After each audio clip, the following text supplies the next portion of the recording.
그 시기에 붓기는 계속 부을 수밖에 없고, 이거는 어떤 의사도 막을 수가 없어요. 덜 붓게 하려면 제일 좋은 거는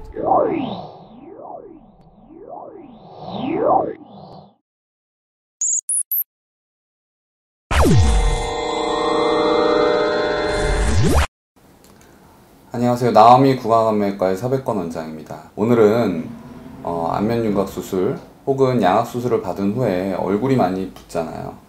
일반적으로 왜 붓는지에 대해서 조금 알아볼 필요가 있을 것 같아요. 그래서 수술 후에 사랑니 발치를 하나 한다고 하더라도 얼굴이 붓습니다. 얼굴이 붓는데 그 얼굴 붓기가 왜 일어나는지에 대해서는 기본적으로 이제 쉽게 설명을 하자면, 수술 후에는 인위적인 외상이 가해지죠. 저희가 턱을 어떻게 자르고 다시 재조립을 하고, 아니면은 잇몸을 절개를 하고 근육을 뼈에서 분리를 시키고 그 다음에 이제 수술을 하게 되거든요. 이렇게 이제 인위적인 외상을 가해지게 됩니다.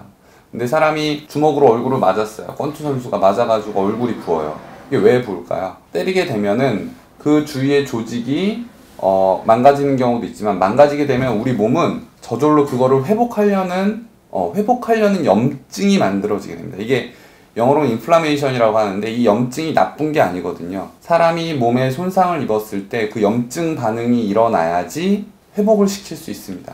가령 예를 들어서 사랑니를 뽑았어요. 사랑니를 뽑았는데 그 주위의 혈관이, 미세혈관들이 이제 어떻게 보면은 터지게 되잖아요. 터지고 잘리고 그렇게 되는데, 그 미세혈관들이 다시 재생되기 위해서는 염증 반응이라는 것이 일어나야 돼요. 그 염증 반응을 일으켜서 세포들이 막 모여야 됩니다. 그 외상을 입은 자리로. 세포들이 모여야 되는데, 그 세포들이 어디로 이동을 하냐면은 혈관으로 이동을 하죠.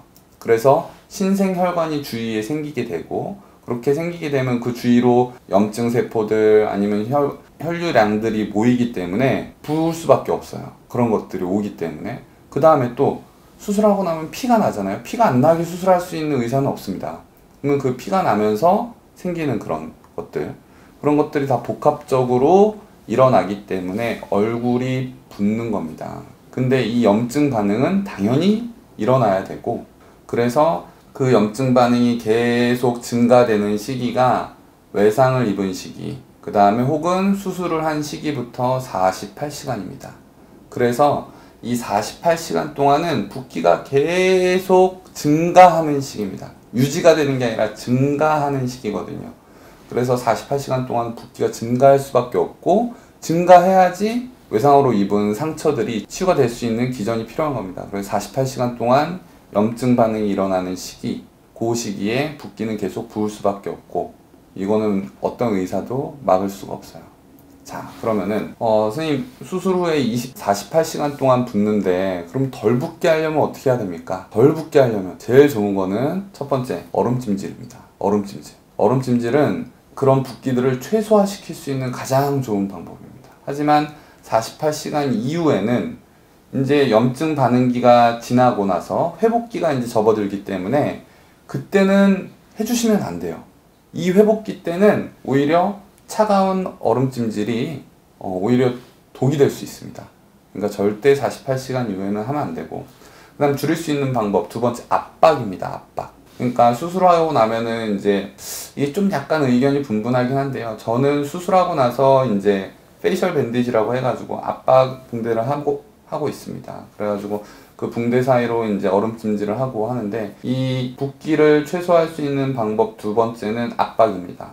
48시간 동안 압박을 해야 되고, 저는 수술 이후에는 붓기가 빠지는 시기에는 조금 압박을 하지 말라고 환자들한테 권유를 해요. 특히 근데 윤곽 환자들이 선생님, 저는 땡김이 꼭 해야 되겠는데 꼭 하라고 이제 인터넷에서 막 얘기가 나오는데요, 막 하는데, 붓기가 빠지는 거는 이게 이제 사람들이 몸이 안 좋을 때, 나 라면 먹고 자서 너무 부었어. 아니면 나 심장이 너무 안 좋아서 계속 몸이 부어, 손발이 부어. 그런 붓기랑은 조금 틀리거든요. 그런 붓기는 이제 신장의 기능에 따라서 조금 이제 붓는 거고, 얘가 붓기가 빠져야 되는 거는 림프절을 통해서 붓기가 빠지는 것이 대부분입니다. 그렇기 때문에 이런 림프절이 지나다니는 이렇게 이 부분들을 압박으로 해서 막아버리게 되면은 그 길이 막혀버리게 되는 거죠. 그래서 오히려 저는 가장 급속도로 빠지는 시기가 48시간 이후부터 2주, 3주째까지입니다. 그때까지는 그래도 조금 최소한 그래도 일주일 정도는 붓기가 좀 빠질 수 있게 원활하게 그런 땡김이나 그런 압박 붕대 같은 거는 조금 하지 않는 게 오히려 더 도움이 되지 않는다라는 생각으로 환자들한테 추천을 하고 있지는 않습니다. 자, 그 다음 세 번째, 약입니다. 약. 뭐냐면 스테로이드죠. 스테로이드는 염증 반응을 조금 억제하는 편이 있습니다. 그래서 염증 반응이 일어나야 되겠지만 과도한 염증 반응을 일으키지 않게, 그래서 논문에도 보면 특히 사랑니 발치 양악 수술 후에 스테로이드를 썼을 때 유의미하게 안 쓴 그룹보다 붓기가 조금 덜 발생을 했다라는 논문들이 보고가 되고 있습니다. 그래서 저는 크게 세 가지를 초기에 붓기가 붓는 거를 막게 하는 거, 48시간 동안 그렇게 막게 하는 거는 그때 호박즙을 먹는다고 해서 붓기가 덜 붓거나 그렇지 않습니다. 절대. 절대 그렇지 않고 얼음찜질, 그 다음에 압박, 그 다음에 세 번째로는 약입니다. 특히 스테로이드. 스테로이드가 적정량을 시기적절하게 잘 쓰면 참 좋은 약이거든요. 그래서 그런 너무 스테로이드가 이제 일반 사람들한테 약간 좀 거부감이 드는 약으로 좀 인식이 많이 되고 있는데, 그런 것들이 오히려 더 붓기를 줄이는 데는 도움이 될 수 있습니다.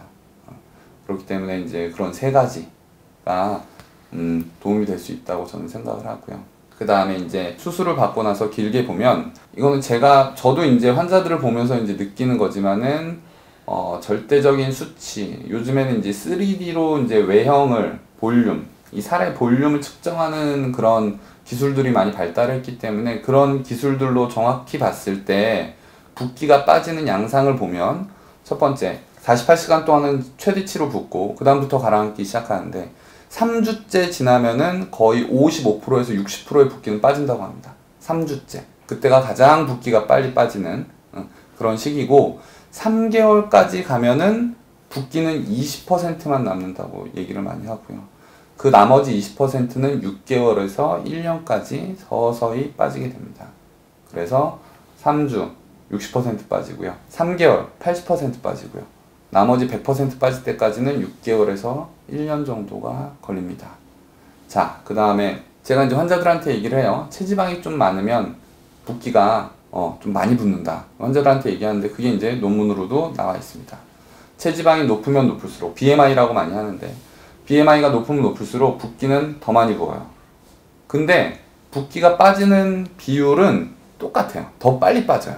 그러니까 체지방이 많아서 더 많이 붓지만 더 빨리 빠지고요. 체지방이 적은 사람은 덜 붓지만 붓기 빠지는 것도 조금 속도가 느리다고 논문에 이제 보고되고 있습니다. 그래서 이제 어쨌든 붓기가 빠지는 시기는 거의 비슷하다라고 볼 수 있는데, 그래도 많이 부으면 좋지 않은 게 너무 많아요. 첫 번째, 많이 부으면 압박감 때문에 통증이 더 심해집니다. 이게 양악 수술을 하고 나서 아파서 죽겠다는 사람들은 거의 없거든요. 숨을 못 쉬어서 힘들다라는 사람들은 많습니다.